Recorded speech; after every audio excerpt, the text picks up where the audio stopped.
ప్రభునందు ప్రియులారా, మీ అందరికీ ప్రభువైన యేసుక్రీస్తు నామమున శుభములు.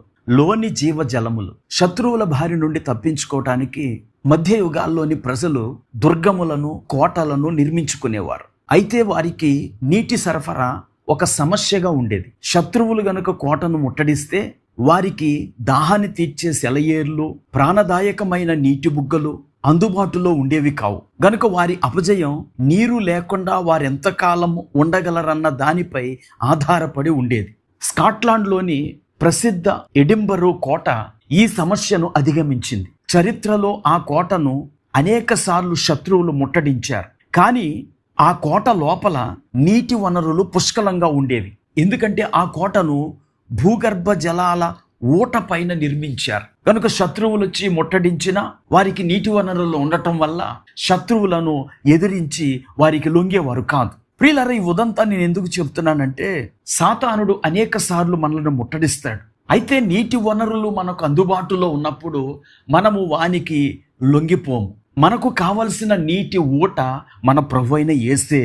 యాకోబు బావి దగ్గర సమరయ స్త్రీతో మాట్లాడుతున్న యేసు, ఆ బావిలోని నీరు ఒక్క క్షణం దాహాన్ని తీర్చి తృప్తిపరుస్తుంది. గాని అమ్మా, నీతో మాట్లాడుచున్న వాడెవడో నువ్వు ఎరిగి ఉంటే ఆయననే నీవు అడుగుదువు, ఆయన నీకు జీవజలం ఇచ్చును.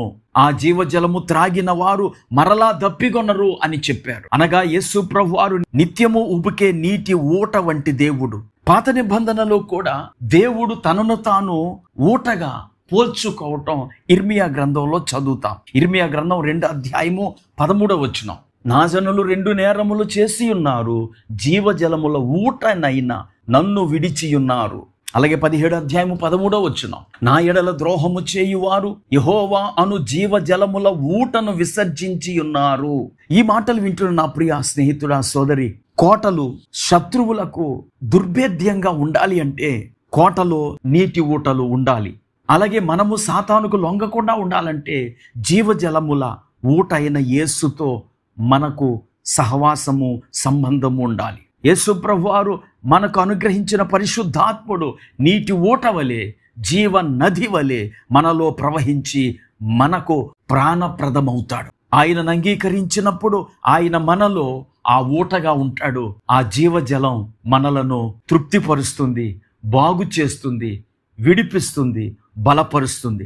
ఈ మాటలు వింటున్న ప్రియ స్నేహితుడా, సోదరి, గనుక మనలను సేద తీర్చి మనకు ఆధ్యాత్మిక సంతృప్తినిచ్చి మన అంతరంగ జీవితాన్ని ఎండిపోకుండా, మాడిపోకుండా చేసే ఆ పరిశుద్ధాత్మ అనే జీవజలాన్ని నేడే ప్రార్థించి పొందుకోండి. అప్పుడు శత్రువైన సాతానుకు లొంగకుండా మీరు దేవుని కొరకు నిలబడగలరు. ప్రార్థన చేసుకుందాం. కృపా కనికరం కలిగిన మా తండ్రి, నీకు వందనాలు. జీవజలపు ఊటగా మీరు మాకున్నారు. నిన్ను కలిగిన మేము ఈ లోకములో సాతానుకు లొంగకుండా, పాపంలో పడిపోకుండా ఉంటాం. కనుక ఈ మాటలు వింటున్న మా వీక్షకులందరికీ నీ జీవ జలమును సమృద్ధిగా ప్రసాదించి వారు నీ కొరకు నిలబడే బిడ్డలుగా చేయమని యేసుక్రీస్తు నామమున ప్రార్థించి వేడుకుంటున్నాము. ఆమేన్.